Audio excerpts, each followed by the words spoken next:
What's up, you guys? We are doing ukulele lessons by a beginner for a beginner. My goal with these is to keep them short and to give you just enough information to get comfortable so that you can graduate past being a beginner, and then you could go take courses from people who actually know what they're talking about. Anyway, today we are unlocking bar chords. There's three chords that you should know, and then you can pretty much unlock a lot of chords, or different ways to play chords.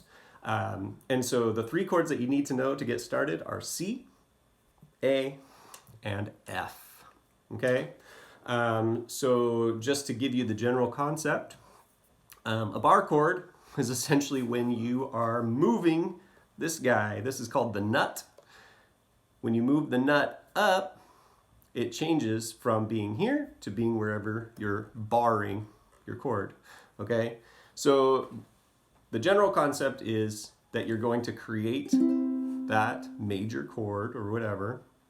In this case, I'm playing C, but let's say you want to play a bar chord, so you could move this major up, and you're just going to bloop, move the whole thing, right?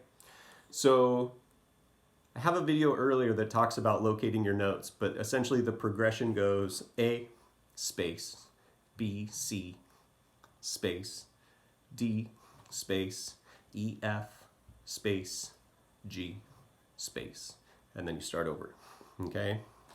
So those spaces are sharps and flats, but so for in this case, we're gonna do C. So if you wanna play D, you're going to space. D would be on the second fret, space, E, F, space, G. I'm going to make a note that I'm only going to go up to the 7th fret with bar chords, because the further you go up, the harder it is, and your hand gets crunched up to the body. And for a beginner, bar chords take a lot of hand strength. And even for me, who's been playing for a while and still considered a beginner, I don't like playing bar chords up here, but you can. Just keep following that note sequence. Next, A. Okay, so when you play the A, you can also just keep moving up, right? So you're just barring, but then instead of using your pointer finger, your middle finger, you would use your middle finger and your ring finger. Okay, so you slide up. So that would be A sharp, B, C, D, C sharp, D,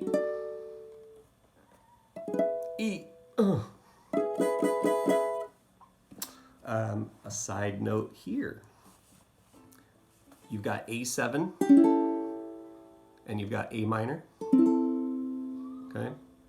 So when you're playing your B on the 2nd fret, you could do a B minor or a B7, C7, C minor, D major, D7, D minor, E, E7, E minor. So, okay. Third shape is your F. F, we're just keeping the major. Oops, there's your F. So this one's just a handy one for a couple of chords. So F, and then you go space G, space A, space B, C. Okay.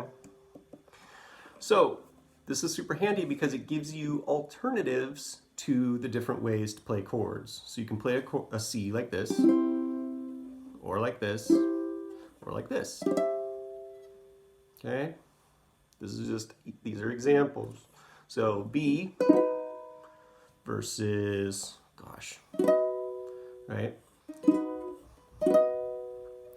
And so this is just a handy thing for you to be like,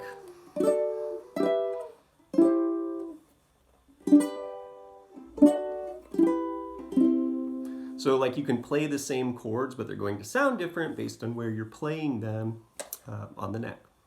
Okay, so this is a big one to practice because not only does it build up your hand strength, it gives you alternatives on playing the same chord a different way, and it helps in the locating the notes and knowing where the notes are on your fretboard.